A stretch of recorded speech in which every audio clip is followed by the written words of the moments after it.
When Yo Gotti's brother, Big Juke, was killed outside a Memphis funeral in January 2024, the streets immediately began pointing fingers toward young Dolph's circle, suggesting it was retaliation. But as time passed, new and highly controversial claims started circulating online, with some voices even attempting to connect Moneybagg Yo to the incident. Did CMG's biggest star turn against his own circle? And what role, if any, did he truly play? Today, we're breaking down what's known, what's alleged, and what remains unanswered. Let's get into it. The day Memphis lost a real one. When news spread early that cold January morning in 2024, the hip-hop world reacted instantly. Memphis, Tennessee, a city already burdened with years of pain and loss tied to the rap scene, was hit with yet another tragedy that left many stunned. Anthony Big Juke Mims, the older brother of Memphis rap icon Yo Gotti, was fatally shot in what authorities later described as a targeted attack. Police indicated early on that this was not a random incident or accident. Instead, investigators treated it as a deliberate and carefully planned act. This wasn't just another loss in the city. To many in Memphis, this moment felt different. The nature of the incident sent shockwaves through neighborhoods across the city and sparked serious concern throughout the music industry. Questions began circulating almost immediately, questions that to this day remain largely unanswered. If you don't want to up your bag, come sign the CMG. So Yo Gotti brother, Big Juke, went on live and basically clowning young Dolph, man, and basically telling, if you don't want to up your bag, come sign the CMG. Nah, y'all collected souls over that. I ain't with it. No, bro. But this is sad. Let's break down why this case carried so much weight. Big Juke wasn't just Yo Gotti's brother. He was a key behind-the-scenes figure within Collective Music Group, commonly known as CMG, one of the most influential labels to come out of Memphis. He played a major role in developing talent, handling business, and helping shape the direction of the label. Big Juke was widely credited with supporting and guiding artists like Moneybagg Yo, Black Youngster, and Glorilla during critical stages of their careers. These are artists who later reached national and global audiences. Unlike Yo Gotti, Big Juke stayed mostly out of the spotlight, but those familiar with the Memphis music scene often described him as a respected strategist, someone quietly making moves that had a lasting impact on the city's sound and culture. He reached out. Big Bro was really like a mentor. He'd tell me what to do in certain situations and showed me the right path. On Saturday afternoon, January 13, 2024, Big Juke attended what was supposed to be a peaceful gathering, a funeral repast for a local individual named Eric E. Allen, held at the Perignon Restaurant and Events Center. The event was meant to be a moment of remembrance and unity. According to initial statements from the Memphis Police Department, while Big Juke was outside the venue, gunfire erupted.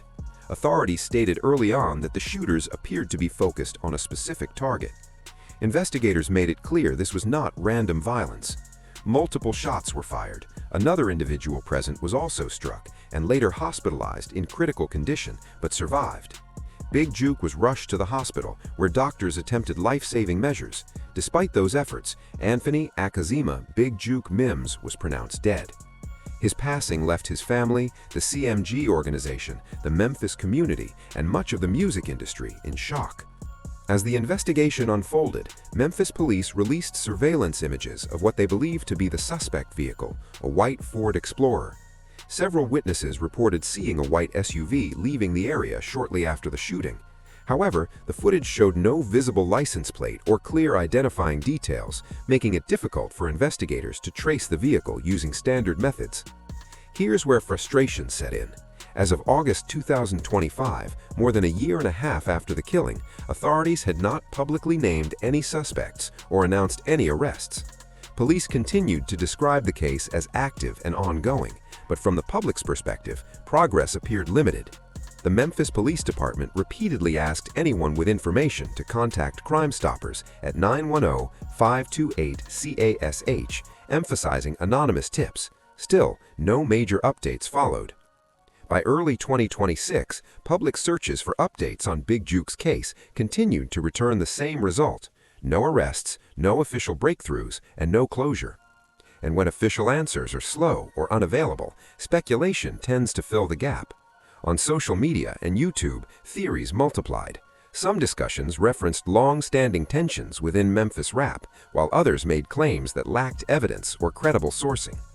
It's important to note that many of these online narratives were driven more by engagement than verified information. To understand why this case became a magnet for rumors, you have to look at the broader context. Big Juke's death did not happen in isolation. Memphis hip-hop had already been dealing with years of real-world violence tied to personal conflicts and street rivalries. Since 2021, multiple violent incidents connected, directly or indirectly, to the rap scene had shaken the city. What once stayed in lyrics or social media exchanges increasingly spilled into real life. That ongoing reality is what made this case especially sensitive, and why separating confirmed facts from speculation remains more important than ever.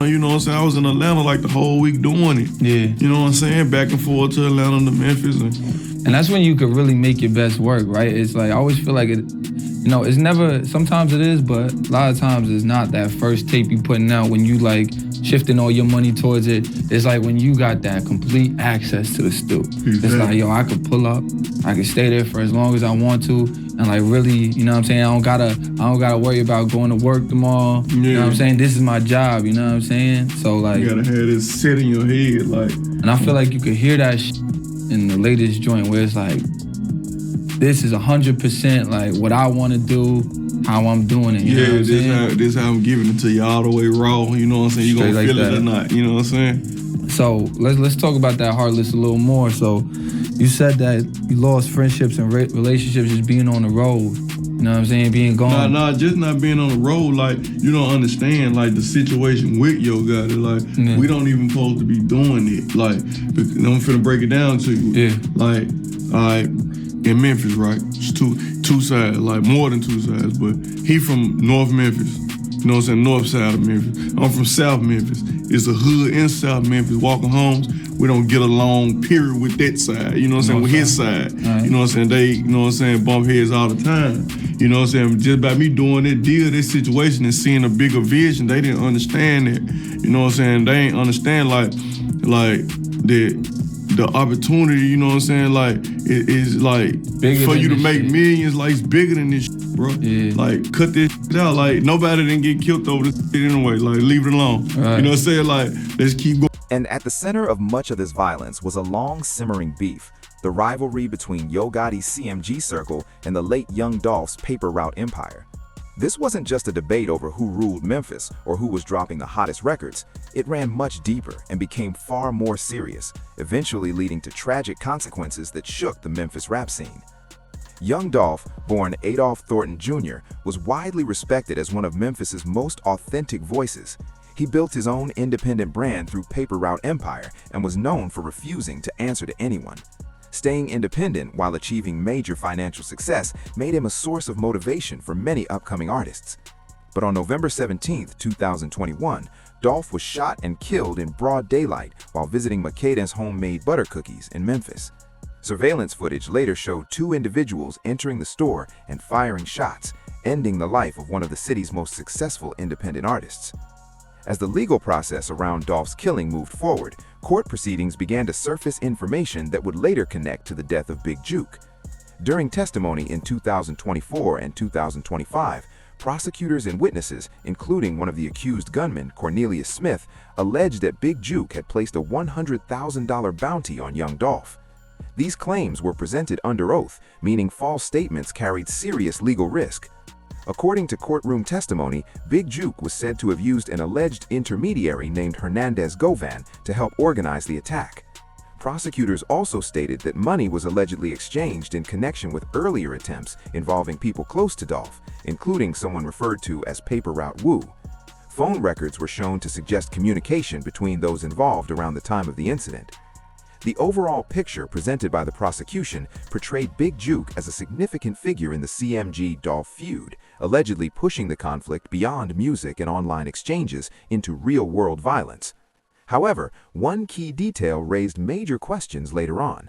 Despite being named in testimony, Big Juke was never formally questioned by Memphis police.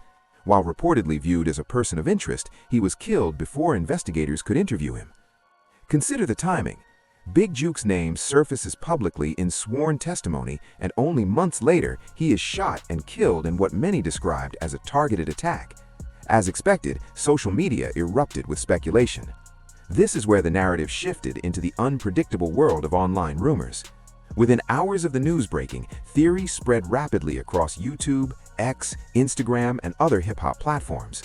One name kept appearing repeatedly in these discussions: Moneybagg Yo. To understand why, it's important to look at Moneybagg Yo's position in all of this. Born Demario Dwayne White Jr., Moneybagg Yo is not just another Memphis rapper. He's one of the most prominent artists associated with CMG, having signed with Yo Gotti in 2016. Long before that deal, he had already built a strong local following through consistent work and street-focused storytelling. That partnership with Yo Gotti and CMG played a major role in elevating him from a regional name to a mainstream figure, which is exactly why his name became part of the online conversation, even though no official statements or charges connected him to these events. I'm finna start a GoFundMe, man, 'cause I know a lot of you rap up out here, man. Can't do no shows.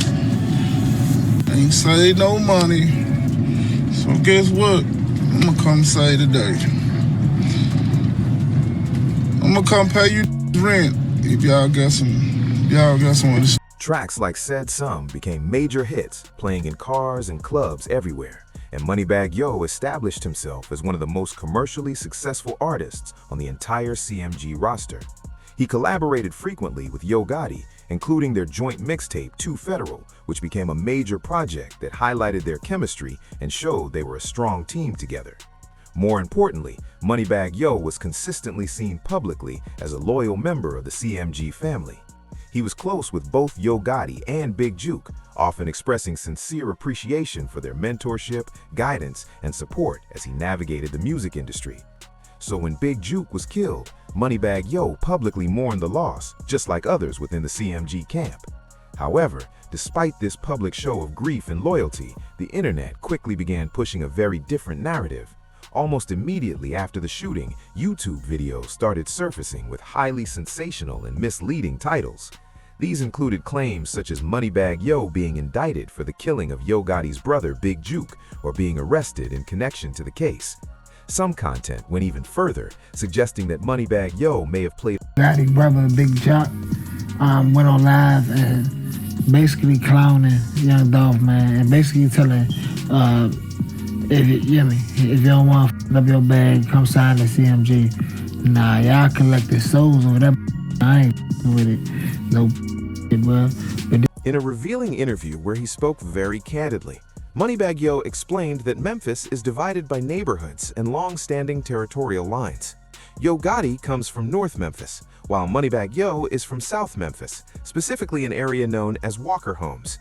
Historically, these areas did not have good relationships. There was tension, ongoing disputes, and the kind of street-level conflict that exists in many urban communities across the United States. Because of this history, when Moneybagg Yo signed to Yo Gotti's CMG label, it was not seen by everyone as just a business move. For some people from his own neighborhood, it was viewed as controversial and interpreted as him choosing sides. More importantly, how did you want it to be different from before? Like every time I drop a tape, I always feel if it's like my music should elevate. They should see differences. Like every time I drop, they need to see different. You know what I'm saying? Like, so I just feel like when I go in with this tape, I had that mentality, like there's still that hunger that I had when I first dropped Federal. You know what I'm saying? I gave them extra sauce on it. You know what I'm saying? I put that extra, you know what I'm saying? The extra bag sauce on it.